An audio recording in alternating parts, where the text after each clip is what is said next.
24 ঘন্টা ডিউটি, এতগুলো কাজের লিস্ট, বেতন 6,000। এখন রাজ্য সরকার 3,000 দিচ্ছে, ওটা নিয়ে 9,000 টাকা ধরে নেন। যাই হোক, এই জাতি কি করে পরিত্রাণ পাবে? যে জাতি তার ইমাম সাহেবকে বাধ্য করে লিস্টের ভিতরে রাখে, কাজের লিস্টের ভিতরে জুম্মার দিন বাথরুম ঘর পরিষ্কার করতেই হবে, অজুখানা পরিষ্কার করতেই হবে, এটা আপনার চাকরির ভিতরের কাজ। এই জাতি কোশ্চিন কালো কল্যাণ পেতে পারে না। যে জাতি তার ইমামকে দিয়ে মসজিদের বাথরুম অজুখানা সাফ করিয়ে নেয় বাধ্য করে, এই জাতি কখনোই ভালো হতে পারে না। হযরত বেলাল কি করতেন? সামান্য একটা কাজ করতেন। তাহলে আপনি আজকে থেকে নিয়ত করুন যে আমি মসজিদটা অন্ততপক্ষে প্রতিদিন একবার করে গিয়ে ঝাড়ু দেব। এটা করা যাবে? হ্যাঁ, মৌলভী সাহেব নামাজই তো পড়ি না, কি ঝাড়ু দেবো? একটা ব্যাপার। আপনি কি বলছেন? নামাজই তো পড়ি না, এখনো বয়স হয়নি আমার, এরকম একটা ব্যাপার, তাই না? চলুন, এইটা যদি আপনি না করতে পারেন, আর একটা কাজ করবেন। প্রত্যেক জুম্মার দিনে মসজিদে আপনাকে 2-3টে কাজ করতে হবে। এক, মসজিদে ঢুকেই 2 রাকাত সালাত আদায় না করে আপনি বসবেন না। খোদবা চলুক, যে অবস্থাতেই আপনি দেখেন, গিয়ে হালকা করে 2 রাকাত সালাত আদায় করে নেবেন। হালকা বলতে যে দোয়া বাদ দেবেন তা বলছি না। সুবহান রাব্বিয়াল আজিম 10 বার বলতেন, সেখানে 3 বার বলবেন। সুবহান রাব্বিয়াল আলা 15 বার বলতেন, সেখানে 3 বার বলবেন মিনিমাম। সূরা ফাতিহার পরে ইয়াসিন সূরার 1 রুকু পড়তেন, সেটা ইন্না আতাইনাটা পড়বেন। এইরকম ছোট্ট করে 2 রাকাত পড়ে নেবেন। 2, মসজিদে গিয়ে প্রথমেই আপনাকে আরেকবার দেখে নিতে হবে যে মসজিদের ডান দিকে বাম দিকে কোনো মুসাফির, কানা কোড়া, ল্যাংড়া, ফকির, মিসকিন এরা কেউ এসেছে কিনা। কি বললাম বুঝলেন? যদি কেউ এসে থাকে, সাথে সাথে নামাজের পরেই তার হাতটা ধরে বলুন, ভাই আপনি আমার বাড়িতে চলুন, একটু ডাল ভাত খাবেন, চলুন, কিছু অন্তত খাবেন।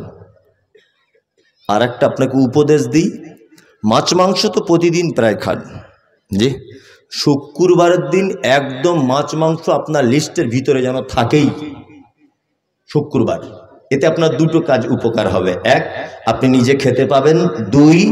2 নম্বর হচ্ছে মেহমান এলে হঠাৎ করে আপনি মেহমানের মান সম্মানটা বাঁচাতে পারবেন আপনার নিজের বাড়ির। যাই হোক, এই উপদেশ আপনাকে দিলাম। চলুন, আর একটা বাকি রয়েছে। আল্লাহ নবী সাল্লাল্লাহু আলাইহি ওয়াসাল্লাম আবু তালহাকে ডেকে বলছেন, আবু তালহা, এই তোমার বিবির খবর কি বলো তো? তোমার বিবিকে আমি জান্নাতের ভিতরে দেখে এলাম, কারণ কি? আবু তালহা বলছেন, আল্লাহ রাসূল, আমরা তো তেমন ভালো কাজ করিনি, তবে একদিনের একটা ভালো কাজ আছে। আল্লাহ রাসূল বলছেন, বলো।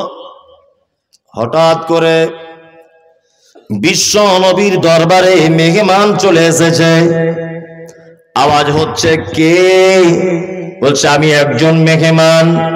আল্লাহর নবী মেহমানকে নিলেন, আর আবু তালহাকে ডেকে বলছেন, আবু তালহা, আমার বিবিদের বাড়ি থেকে একটু খাবার নিয়ে এসো, মেহমানকে খেতে দেওয়া হবে। আবু তালহা বলেন, আল্লাহ রাসূল তখন 11 জন বিবি বাড়িতে ছিল। আমি 11 জন বিবির বাড়িতে ঘুরলাম, একজনের বাড়িতেও কোনো খাবার পেলাম না। মদিনার তখন মুখ্যমন্ত্রীকে মুহাম্মদ সাল্লাল্লাহু আলাইহি ওয়াসাল্লাম, মুখ্যমন্ত্রীর বাড়িতে খাওয়ার নাই। আমাদের কি অবস্থা বলুন দেখি? কালকে আন্ডার প্যান্ট পরে ঘুরতো, ওকে কেউ চিনত না। আজকে 12 ভোটে জিতে বুলেট গাড়ি চেপে ঘোরে, 4 চাকা নিয়ে ঘোরে। টাকা আসে কোথা থেকে? টাকাটা আসছে কোথা থেকে? আল্লাহু আকবার। আর সারা পৃথিবীর একজন দৃষ্টান্ত পেশ করেছেন মুহাম্মদুর রাসূলুল্লাহ সাল্লাল্লাহু আলাইহি ওয়াসাল্লাম। একজন নেতা, 11 জন বিবি বাড়িতে এক ফোঁটাও খাবার নাই। আবু তালহা এসে বলছেন যে আল্লাহ রাসূল, আমার বাড়িতে খাবার নাই, আপনার বাড়িতে। তখন আল্লাহ রাসূল সাহাবীদের উদ্দেশ্য করে বলছেন, শোনো, তোমরা যদি আজ কেউ এই মেহমানের মেহমানদারি করাতে যদি পারো, তাহলে আল্লাহ তার পানির কূপে বরকত দিবে, আল্লাহ তার খাজুরে বরকত দিবে, আল্লাহ তার খাবারে বরকত দিবে। কেউ আছো? আবু তালহা সবার আগে বলছেন, আল্লাহ রাসূল আমি। হাত তুললেন, মেহমানকে বাড়ি নিয়ে গেলেন। আবু তালহা দরজায়, কে? আমি। আচ্ছা আচ্ছা, দরজা খুলে দিলেন। বিবি পর্দার আড়াল থেকে দেখতে পাচ্ছে সঙ্গে একজন আছে। তখন আবু তালহাকে ডেকে বলছেন, সঙ্গে কে? বলছে মেহমান। বিবি তখন বলছে, আশ্চর্য ব্যাপার, আর আমাদের বাড়িতে দুটো বাচ্চা ছেলের মতো খাবার আছে, আর কোনো খাবার নাই, তাদেরকে কি খেতে দেবো বাচ্চাগুলোকে, আর মেহমানকে কি দেব? তখন আবু তালহা বলছেন, এটা যা তা মেহমান নয়, আল্লাহর নবীর মেহমান এটা। তখন বিবি স্বামীকে ডেকে পরামর্শ করলেন, এসো এক কাজ করো, বাচ্চাগুলোকে ঘুম পাড়িয়ে দাও। বাচ্চাগুলোকে ঘুম পাড়িয়ে দেওয়া হলো। দুটি বাচ্চা ছেলের খাবার কতটা হতে পারে বলুন? অল্প একটু সামান্য। রুটি বানালেন, যা ছিল তরকারি করলেন, মেহমানকে খেতে দিলেন। আল্লাহওয়ালি বিবির কত গুণ দেখুন। স্ত্রী তখন স্বামীকে বলছে, এক কাজ করবেন, নবীজির সুন্নাত যে মেজবানের সঙ্গে মেহমানকে খেতে হবে, মানে মেহমানের সাথে বাড়িওয়ালাকেও বসে খেতে হবে, এটা সুন্নাত। তা তুমিও তাহলে মেহমানের সঙ্গে বসো, খাও। তবে একটা কথা মাথায় রাখিও, তুমিও যদি ওই রুটি হোক আর যাই হোক খেতে থাকো, আর ওই মেহমানও যদি খায়, অল্প খাবার, দুজনারই পেট পরিপূর্ণ হবে না। তা মাঝখানে যে প্রদীপটা জ্বলবে টিপ টিপ করে আলো, এই আলোটা কোন রকম চালাকি করে এদিক ওদিক করে তুমি আলোটা নিভিয়ে দিবে, আর পাত্রে হাত দেবে, মুখে তুলবে, চিবাবে, সব কিছু করবে, কিন্তু খেয়ে নিও না। খেয়ে নিয়ে আল্লাহ নবীর মেহমানের পেট ভরবে না। এই ঘটনা স্বামী স্ত্রী না খেয়ে থাকলেন, বাচ্চাগুলোকে না খেয়ে রাখলেন। আল্লাহ নবী সাল্লাল্লাহু আলাইহি ওয়াসাল্লাম বলছেন, কোরআনের আয়াত পড়ে শোনাচ্ছেন, মান আমিলা সালিহাম মিন যাকারিন আও উনসা ওয়া হুয়া মুমিনুন আলা নুকিয়ান্নাহু হায়াতান তাইয়্যিবাতান ওয়া লা নাজজিআন্নাকুম আজরাকুম বিআহসানি মা কানু ইয়ামালুন। আবু তালহা শোনো, এই মাত্র আমাকে জিবরিল বলে গেল। এই ব্যাপারে দুটো আয়াতকে মুহাদ্দিসগণ ইখতিলাফ করেছেন। কেউ বলেছেন এই আয়াতটা অবতীর্ণ হয়েছে, আর কেউ বলেছেন আরেকটা আয়াত অবতীর্ণ হয়েছে।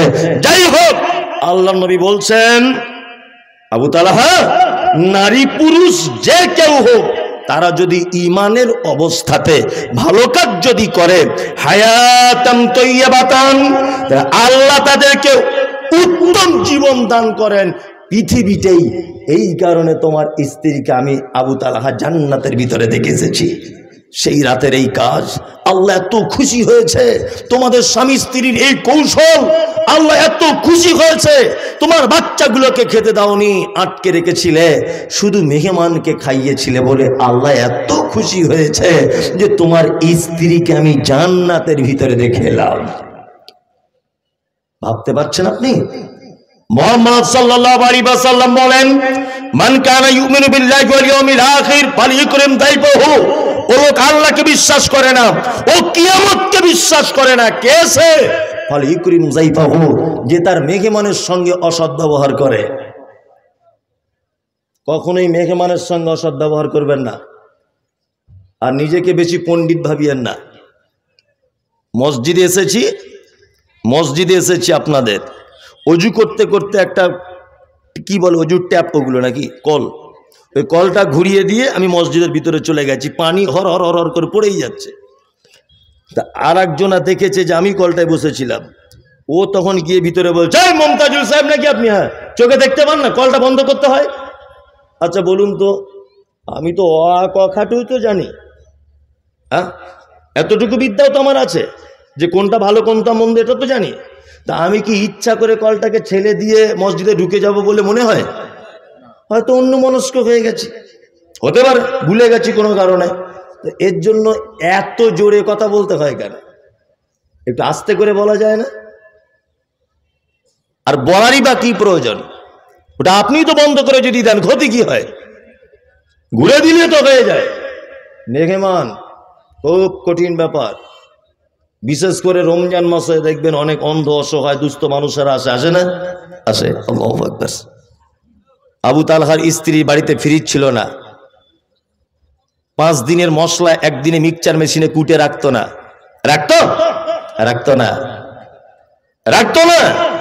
তারপরেও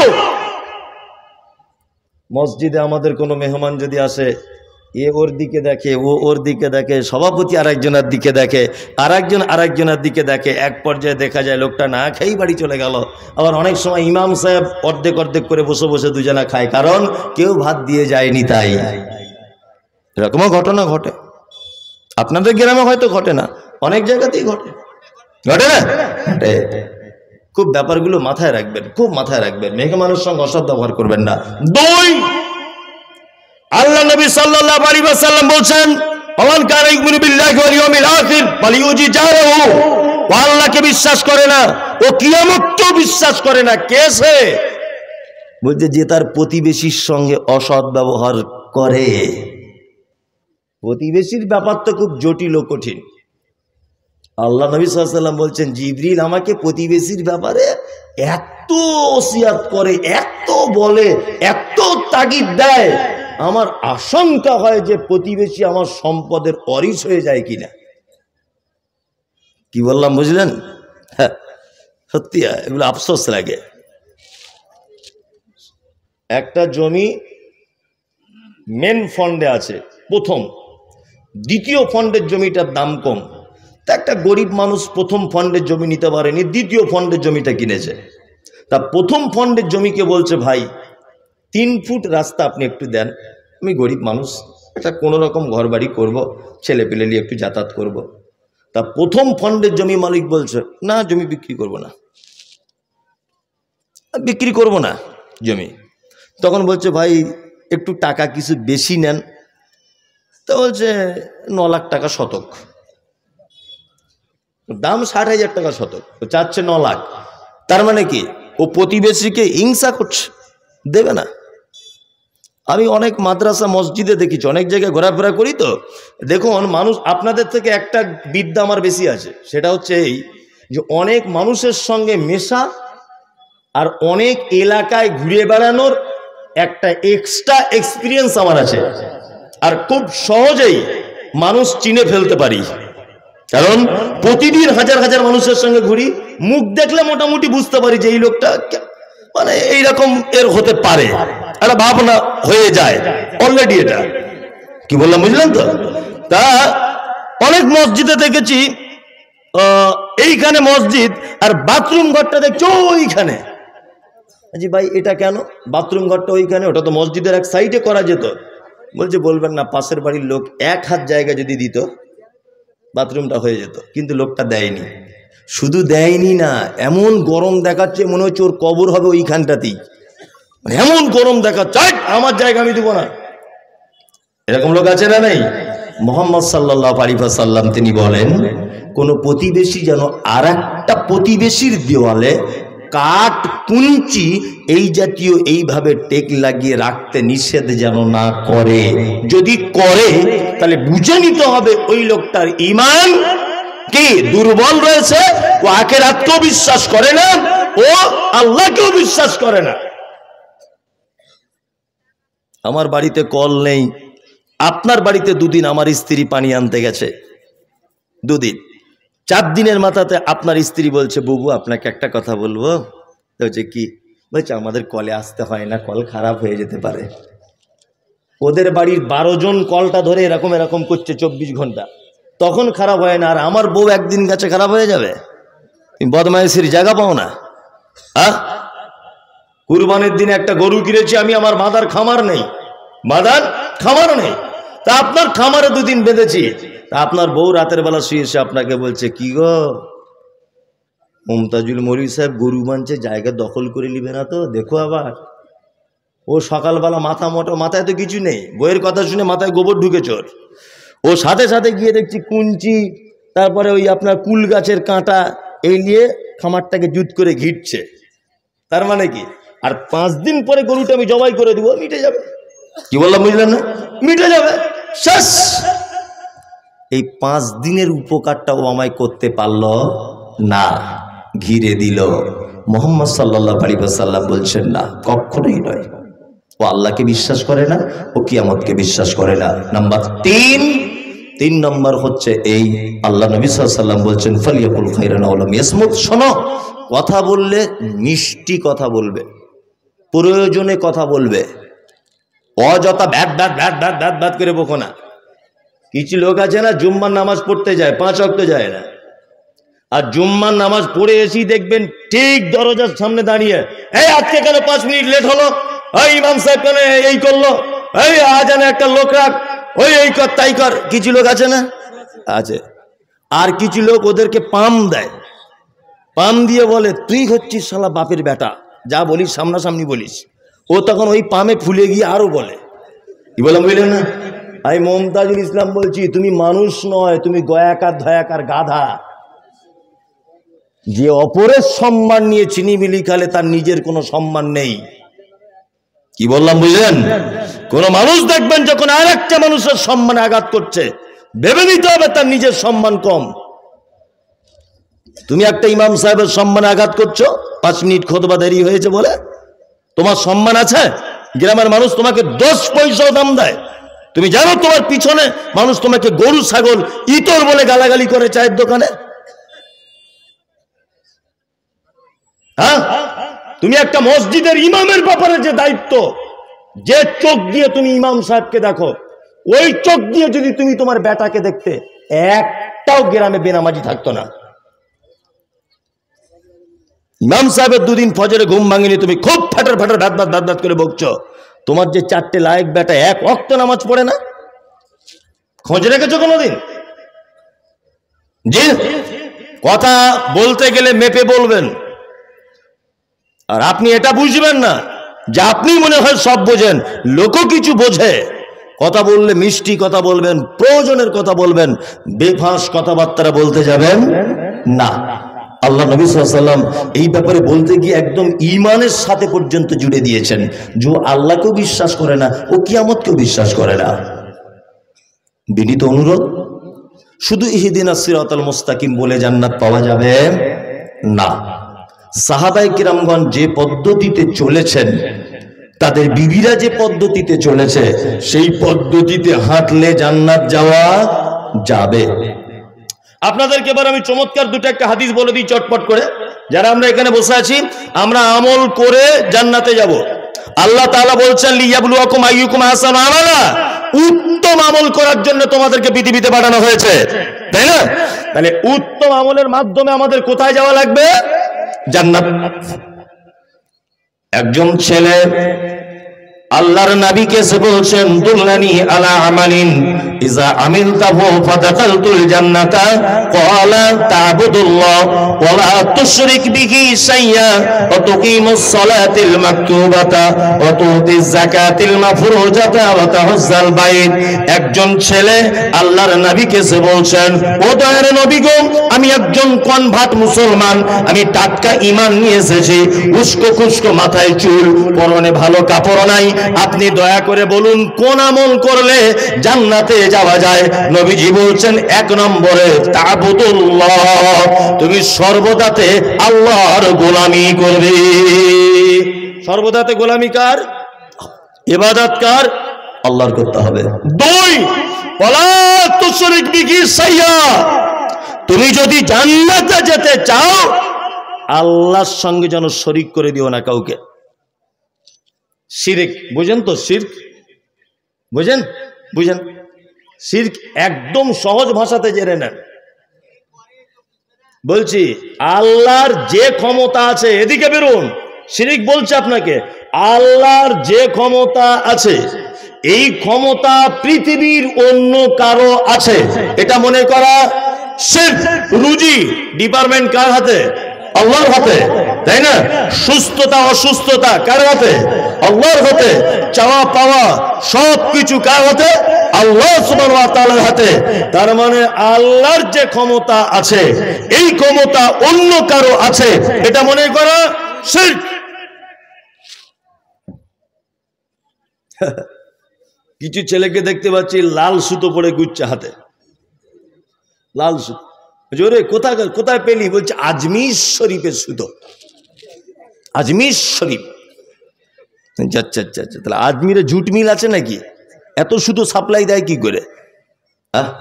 এত সুতো সাপ্লাই দেয় কি করে আজমির শরীফ? জুট মিল আছে ওদের? হুগলি জেলার হয়তো ডানকুনি জুট মিলের সুতো ও রং করে ওইখানে চলে গেছে, ওইটা হয়ে গেছে বরকতের সুতো। হচ্ছে কি হচ্ছে না? সব শিরক। লাল সুতো, কালো সুতো, গাছ, তাবিজ, মাদুলি সব কি শিরক, মারাত্মক বড় পাপ। একটা আশ্চর্য ঘটনা আপনি শুনুন। ছোটবেলা থেকে আমরা শুনে এসেছি একটা কথা, যে কিছু মানুষ তারা জাহান্নামের আযাব খাটতে খাটতে খাটতে খাটতে কোনো একদিনের জন্য হলেও তারা জান্নাতে আসবে। শুনেছি না? শুনেছি। এরা কারা? জাহান্নাম থেকে মুক্তি পেয়ে জান্নাতে আসবে, এরাও এক কোয়ালিটির ঈমানদার। তাদের ঈমান ছিল, কিন্তু কাবিরা গুনাহতে লিপ্ত ছিল। লা ইলাহা ইল্লাল্লাহ, আল্লাহ ছাড়া কোনো সত্য উপাস্যক নেই, এটাও জানতো। তারপরেও সুদের টাকা খেয়েছে, তারপরেও ব্যভিচার করেছে, তারপরেও কাবিরা গুনাহতে লিপ্ত হয়েছে। এই কারণে লোকটাকে জাহান্নাম দেওয়া হয়েছে। আর এই কারণে লা ইলাহার বিশ্বাস ছিল বলে ওকে মুক্তি দিয়ে কোথায় আবার হবে? জান্নাত দেওয়া হবে। একটা শ্রেণীর মানুষ জাহান্নাম থেকে কোশ্চিন কালেও পরিত্রাণ পাবে না, যে শিরক অবস্থাতে মারা গেছে। কোন লোক যদি মাজারে পূজা করতে করতে, ওই যে ঠাকুর পূজা, ওই যে চাদর চড়ানো, ওই যে সিন্নি দেওয়া, মাজারে মানত করা, এইগুলো করতে করতে করতে করতে যদি লোকটা মারা যায়, অবশ্যই জাহান্নামে তো যাবেই যাবে, এবং কোশ্চিন কালেও জাহান্নাম থেকে তাকে মুক্তি দেওয়া হবে না। শিরক ভয়ঙ্কর পাপ, করিয়েন না। এই পাপ করলে সব থেকে আল্লাহ সুবহানাহু ওয়া তাআলা বেশি রেগে যান। সব থেকে বেশি রাগে কিসে? শিরক করলে। ওয়ালা তুশরিক বিহি শাইয়্যা, নবীজি বলছেন ছেলেটাকে, তুমি জান্নাত যেতে চাও, কখনোই যেন শিরক করবে না। দুই হলো, তিন অতুকিমুস সালাতিল মাকতুবাতা, ফরজ সালাত অর্থাৎ ফরজ নামাজ ছেড়ে দিও না। আপনারা তো নামাজ পড়েন আলহামদুলিল্লাহ, সকলেই পড়েন তো ফরজ সালাত, অনেকেই পড়ে। যাক, নামাজের ব্যাপারে বলা উচিত নয়, এখানে সব নামাজই বসে আছে। ও বলছে এইখানের ভেতরে 10 জন হয়তো পড়ে, যেটা বুঝেছে সেটা বুঝেছে। আমাদের সমাজে 4 কোয়ালিটির নামাজি পাওয়া যায়। কত কোয়ালিটি? ভালো করে শুনুন তবে যাবেন। সারা জীবন তো ঘুমিয়েছেন, আজকে একটু নাই, একটু কম ঘুমান, বছরে একদিন তো। 4 কোয়ালিটির। এক কোয়ালিটির হচ্ছে যারা জোহরে যায় আসরে থাকে না, মাগরিব এশাতে থাকে, ফজরে ঘুম ভাঙে না, এই এক কোয়ালিটির। 2 শুধু জুম্মায় জুম্মায় যায়। 3 ঈদুল ফিতর, ঈদুল আযহা। 4 5 ওয়াক্তই পড়ে না জেনে পড়ে, 5 ওয়াক্তই পড়ে না জেনে। যদি বলছেন কেমন, চাচাকে জিজ্ঞাসা করছি, চাচা কত বছর নামাজ পড়ছে? বলছে 30 বছর হবে। আচ্ছা আচ্ছা, বেতের নামাজের দুয়ায় কুনুতটা বলো তো। আমি কি আর পারি, বয়স হয়ে গেছে, অত বড় দুয়া কি আর মুখস্থ করা যায়? আমার আর স্মৃতিশক্তি কমে গেছে বাপ, আর মনে রাখতে পারছি না, চোখে কম দেখি, 2 টাকা কম দেন, ও ঠিক বুঝতে পেরে যাবে, বুঝতে পারবে না? হ্যাঁ, পরের জমি আল কেটে কিভাবে বড় করতে হয় এই জ্ঞান ওর আছে, ও টনটনে জ্ঞান। পরের জমি আল কেটে দিয়ে বেঁকিয়ে দিয়ে মসজিদে এসে বলছে কাদা সোজা করে লাও, না তো নামাজ হবে না। এরকম লোক মুর্শিদাবাদে নেই, আমাদের ওদিকে আছে। না আমি বলবো না, এদিকে বললে মারবে। ওরে বাবা, আমার এমনি এখন ভয় চলছে, যেখানে যাচ্ছি লোক বোম টোম মারছে, আমি ওতে নাই। আপনাদের দোষ দেবো না, মুর্শিদাবাদের লোক ভালো, আমাদের ওদিককার লোক এরকম। যাই হোক, তাহলে ও দুয়া জানে না, কিন্তু এ আবার কত বড় ধোকাবাজ দেখুন। এ কথাটা শুনলে কষ্ট পাবেন অনেক বয়স্ক লোক, কিন্তু কষ্ট পেলেও যে কিছু করার নেই। আচ্ছা, রুকুতে গিয়ে চাচা কি বলে ওই জানি না তো, রুকুতে দুয়া জানে না, কিন্তু লোকটাকে আপনি নামাজে লক্ষ্য রাখবেন, রুকুতে গিয়ে তাহলে ও বলে কি জানে না, তা ও যখন জানি না বলে কি, বেতের নামাজে দেখবেন ঠোঁট লেড়েই যাচ্ছে। আচ্ছা ও যে দুয়া জানে না বলে কি? তার মানে ও পৃথিবীর মানুষকে ধোকা দিয়ে ওর স্বাদ মেটেনি, মসজিদে আল্লাহকে পর্যন্ত ধোকা দেয়। ঠিক বলছি না ভুল বলছি? এরকম নামাজি আছে। আমি আপনাকে এটা বলতে চাইছি, কাল সকাল হতে না হতে আজকে এখানে যদি কোনো দুয়ার বই পাওয়া যায় বইয়ের দোকানে, আজকে থেকে কিনে নিয়ে অন্তত পক্ষে নামাজের ভিতরে যে দুয়াগুলো লাগে ওই দুয়াগুলো মুখস্থ করে নেন। তাছাড়া আপনার একদিনের সালাত কবুল হচ্ছে না। ফকটিয়া জান্নাত অত সহজ? বাজারে একটা জায়গা বিক্রি হবে আপনাদের এই বহরমপুর বাস স্ট্যান্ডের এখানে, ধরে নেন বহরমপুর বাস স্ট্যান্ডে লোক যেখানে চেন খুলে পেচ্ছাপ করে। বলুন তো দেখি এই পেচ্ছাপখানাটা আমি যদি একটা দোকান করার জন্য 1 শতক জায়গা মেন ফন্ডে বহরমপুরে কিনি, কত লাখ টাকা লাগবে? 1 লাখে হবে? কত? 30 লাখ, আরো বেশি 50 lakh minimum Baharampur main bus স্ট্যান্ডে নিলে। তাও আপনি পাবেন না জায়গা।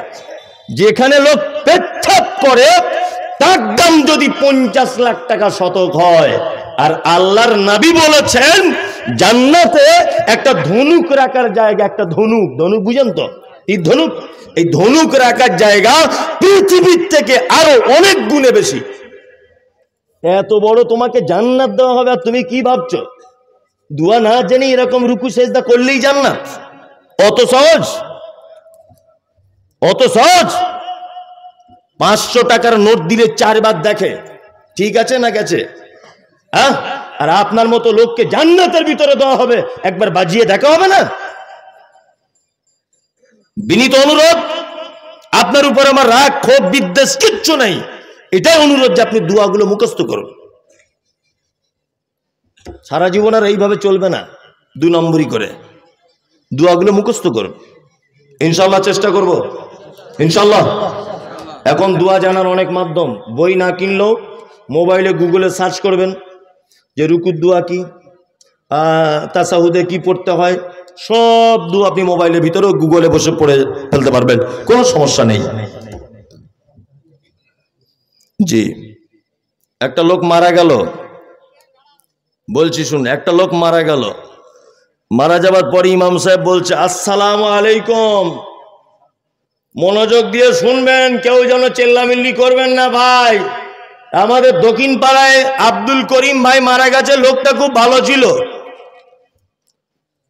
যদি ভুল ত্রুটি করে থাকে আল্লাহর রাস্তায় ক্ষমা করে দেবেন, আর ঋণ টিন করে থাকলে আপনারা একটু আল্লাহর রাস্তায় পারলে মাফ করে দেবেন, না তো ওনার ছেলেকে বলবেন। এটা বলে কি বলে না? বলে। আর কি বলে? আর এই কথাটা বলে যে সবাই ভাইয়ের জন্য দোয়া করবেন, আমরাও এই পথের পথিক, এই পথে সবাইকে আসতে হবে, ভাইয়ের জন্য দোয়া করবেন সবাই। যে ভাইয়ের জন্য ইমাম সাহেব দোয়া চাইছে জীবনে 5 ওয়াক্ত সালাত আদায় করেনি, নামাজ পড়েনি জীবনেও। আচ্ছা বলুন তো দেখি, এর জন্য যদি কোনো মানুষ দোয়া করে, তার দোয়ার কারণে সে জান্নাত পৌঁছাতে পারবে? পারবে? পারবে না। তাকে জাহান্নাম খেটে খেটে শেষ পর্যায়ে জান্নাতে। ওই যে বলেছি লা ইলাহা ইল্লাল্লাহ ছিল তাই। কি বললাম বুঝলেন? আল্লাহর ভাষা কি? আল্লাহর ভাষা মা সালাকাকুম ফি সাকার ক্বালু লাম নাকু মিনাল মুসাল্লিন। একজন সাকার নামক জাহান্নামীকে জিজ্ঞাসা করা হবে, এই তুমি কেন জাহান্নামে? তখন সে বলবে ক্বালু লাম নাকু মিনাল মুসাল্লিন, সব ভালো কাজ ছিল ভাই।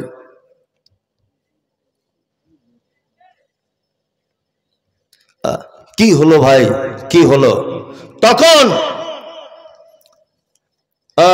ওই জাহান্নামী বলবে ক্বালু লাম নাকু মিনাল মুসাল্লিন, ভাই সব ভালো কাজ ছিল, শুধু নামাজটা পড়িনি, এই কারণে আমার থাকার জায়গা জাহান্নাম। কি বললাম বুঝলেন? অনেক মানুষ আছে না, বলছে মৌলভী সাহেব সব ভালো কাজ, শুধু নামাজ কি পড়ি না, আমার কি ইমানের কোনো ক্ষতি আছে? বলে না, শুধু নামাজ পড়ি না। এদিকে বেরোন, আমি আপনাকে কয়েকটা কথা বলছি, মনোযোগ দিয়ে শুনুন দেখি। আমার ছেলে সেদিন আমাকে বলছে আব্বা আমি মিলিটারির চাকরি করবো। জি তো কর, অসুবিধা তোর কিছু নাই। না আমার ছেলে মাঠে দৌড়িয়েছে ফার্স্ট, এটা বোঝানোর জন্য বলছি অরিজিনাল না, আমার ছেলের বয়স 12 বছর, তা ফার্স্ট হয়েছে, লিখিত পরীক্ষায় ফার্স্ট, মৌখিকে ফার্স্ট, সব কিছুতে আমার ছেলে 100-100। কিন্তু যখন ফিতে নিয়ে মাপছে তখন দেখছে 3.5 ফুট। বলুন তো আমার ছেলে কিয়ামত পর্যন্ত যদি বেঁচে থাকে মিলিটারির চাকরি পাবে? পাবে না। তাহলে এই চাকরির মূল শর্তটা কি? হাইট ভালো হতে হবে। মাধ্যমিক পাস হলেও চলবে, কোনো সমস্যা নেই। যাকাত আলহামদুলিল্লাহ ভালো। জলসা শোনা খুবই বাবা, খুব পটু। আবার যেখানে খাওয়ার ব্যবস্থা সেখানে সকালে গিয়ে বসে থাকে, সব ভালো কাজ, শুধু নামাজ পড়েনি। শুধু নামাজটা নাই, জান্নাত কে নাই। নাম্বার 2, যারা জোহরে পড়েন, আসরে পড়েন, মগরিবে যান না, ফজরে ঘুম ভাঙে না, এরা কেমন? আমার বেটা মাধ্যমিক পরীক্ষা দিচ্ছে, 4টে সাবজেক্টে পরীক্ষা, ধরে নেন 3টেতে 100 পেয়েছে, আর একটাতে পেয়েছে 0। যেদিন রেজাল্ট আউট হবে বলুন তো আমার বেটা পাস না ফেল? ফেল। Yes fail. 3টেতে কিন্তু 100। জোহরে গিয়েছে 100, আসরে 100, এসাতে 100, মগরিবে 100, ফজরে ঘুম ভাঙেনি 0। তার মানে তুমি বেনামাজির তালিকায়। ঘুম না ভাঙলে, ঘুম যখন ভেঙেছে তখন পড়ে নাও। কি বলছে বুঝতে পারছেন? চলুন, যারা জুম্মায় যায় তারা কেমন? আল্লাহ তাআলা বলছেন ফাওয়াইলুল লিল মুসাল্লিন, দুর্ভোগ ওয়াইল নামক জাহান্নাম ওই মুসাল্লিদের জন্য, আল্লাযীনা হুম আন সালাতিহিম সাহুন, যারা সালাত আদায় করে অস্বস্তি সহকারে, যারা সালাত আদায় করে এনার্জি লস সহকারে, যারা সালাত আদায় করে কি করে? তাড়াহুড়া করে, যারা সালাত আদায় করে সিস্টেম অনুযায়ী করে না, এরা সব সাহুন।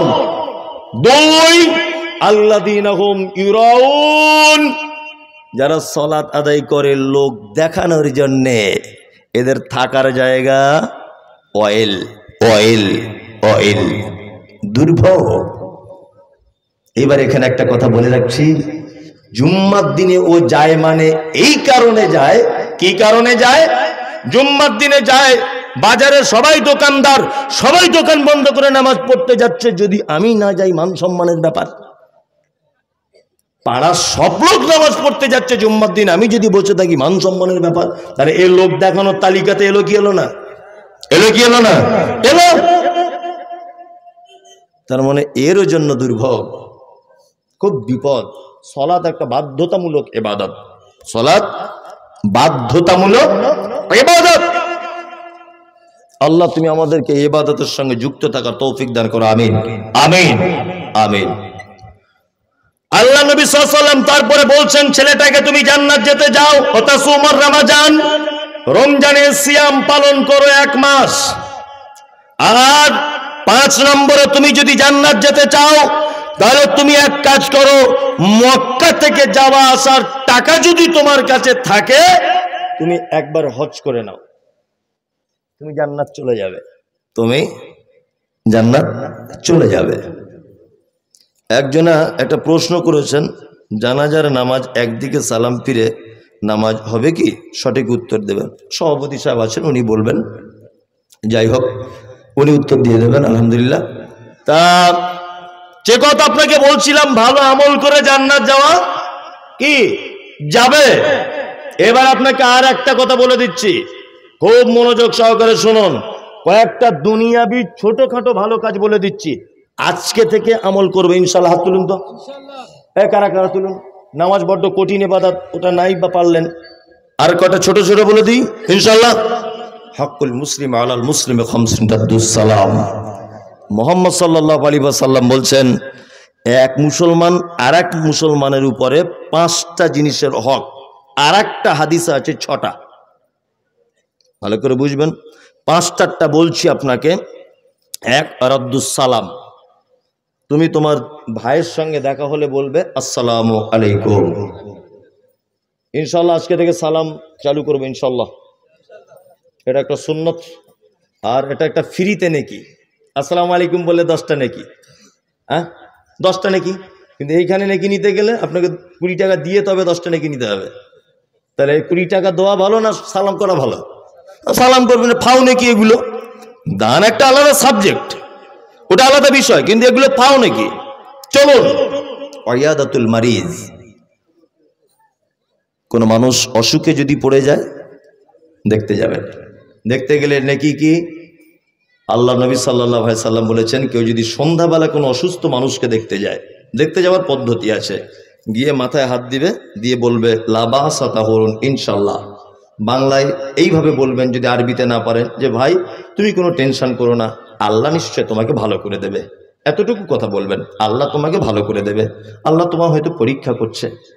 একটা কথা মাঝখানে বলে রাখছি, এটা জেনে রাখা ভালো হবে, যে হঠাৎ করে পাড়ায় একটা লোক 2 বছর অসুখে বিছানায় পড়ে আছে, আর কিছু লোক কি বলছে, এমনি পড়ে আছে, কম পাপ করেছে জীবনে, বলে কি বলে না, বলে একদম না, আপনি ভুল বলেছেন।